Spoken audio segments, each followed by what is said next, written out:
Hey y'all, what's up? It's your girl Angie, and another parking lot / ride along video for you, but that's okay. I got off of work early today, so it's afternoon, and I wanted to run some quick errands today because we are celebrating my husband's birthday, and I surprised him early this morning, and I wish to do some other little couple of things for him. But so that's why I'm off a little early today. And also that while I'm in really great spirits is today, put my bags up. I'm in really good spirits because it just solidifies and just validates, like, I love what I do as an entrepreneur. So I got a referral for a new client out in Atlanta.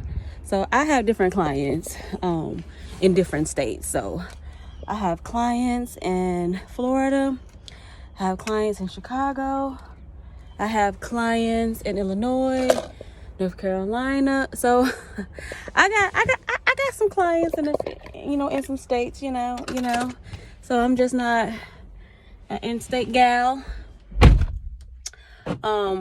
So I'm really excited about that. But this client from Atlanta, someone that was potentially looking for someone, a new person, and she's a self-employed small business owner, and she's looking to get a house. And I just was advising her, really speaking with her to help educate her on her purchase.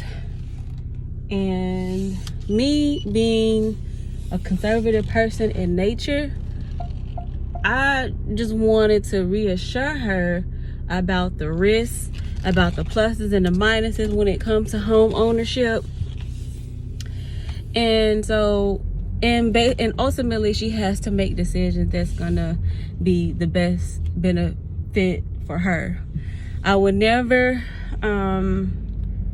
want to talk someone into doing something that they didn't feel 100% comfortable with, and that's what I'm here for.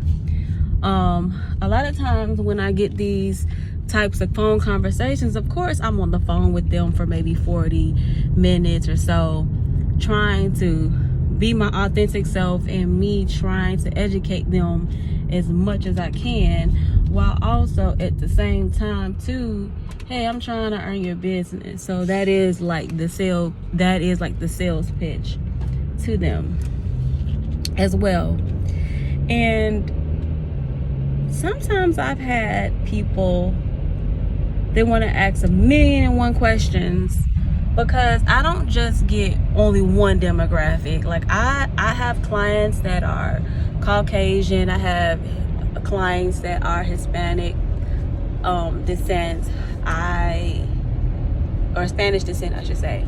So I have clients that are from Brazil, that are, they're not U.S. citizen. So I have a different array, a book of business, and I thank God for that, because it really does allow me to really work and look through different situations, different tax situations, different other type of tax implications. So that is a good thing about having your business, when your business is very diverse like that in nature.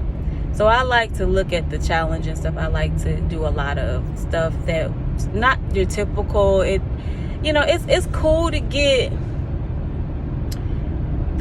the same typical type business, but it's also very refreshing to get something different that you haven't never seen before. Those are the type of clients I like to have. I like to deal with complex stuff. I like to challenge myself. That's just always how I've ever been. I am like that in my regular day-to-day job, and I am like that now. So it does not gonna change.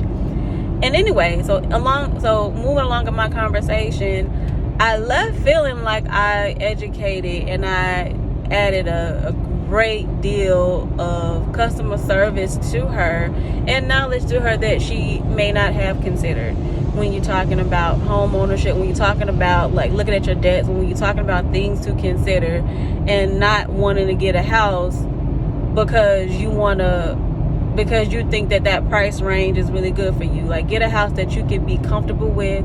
Get a house that will meet all your needs, where it doesn't stress you out financially, and because then you can always upgrade. Like, you don't have to go get that $500,000 home. You don't have to always go for the very best like your first time out, because your finances, it changes and it fluctuates. And especially like if this is your first time, you don't want to go big, go home.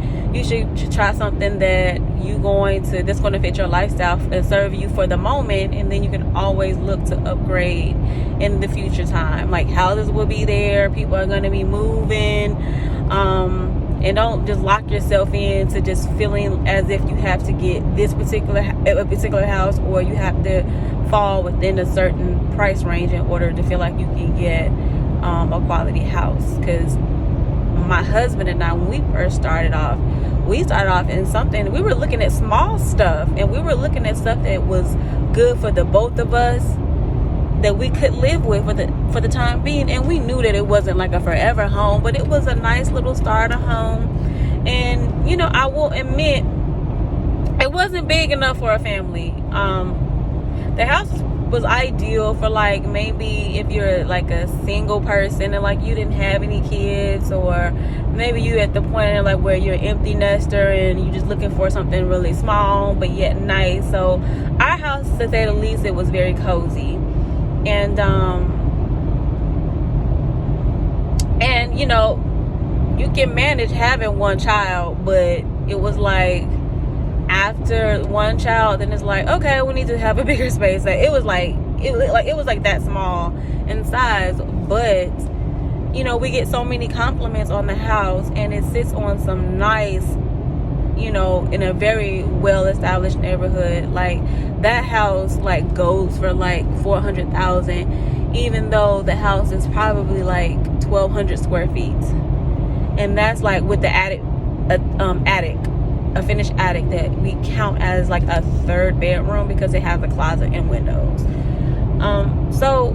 So I say that to say all that was that, trying to advise a client on what's best for their situation, especially, she's an entrepreneur, and when you're talking about small businesses, like sometimes the income can be very cyclical, and 1 year it may not vary, so you want to stay where you're comfortable, where it doesn't cause you any financial stress. And so by that, I was able to earn her business, and stuff like this really just solidified that, I don't just do it for the money. I do it because you have to genuinely care about what you're doing, and how you're serving your clients. And you can't always look at things as a money grab. I didn't want to like oversell her, because in Atlanta, like they do a lot of overselling and scheming and scamming, and that's what you don't need. Like, you don't need one more added stress of worrying that if people gonna just tax you just because they want your money, and you're not looking to get any value out of it. So that's what I try to do. I try to work with clients that will learn, who will take something from working with me, and that's all I really just care about. So I'm happy I was able to earn her business, and it's really just to solidify like what I love doing the most is to teach and educate, and take and understand anything that they got, when it comes to them running their minds crazy and running their business, when it comes to helping them organize their thoughts. That's what I'm there for. I'm there to organize their thoughts, and let's put it down on the paper and make it come to life. And y'all share with me some of the things that y'all do that y'all are really passionate about, that it just really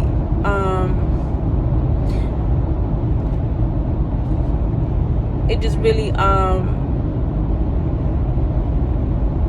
recall the things that you love to do in your profession. It could be anything, whether if you are working in a corporate setting or if you run your own business. But I would like to hear y'all and like some of the things satisfying and things that y'all find gratitude in. And so that was just my little quick monologue for y'all.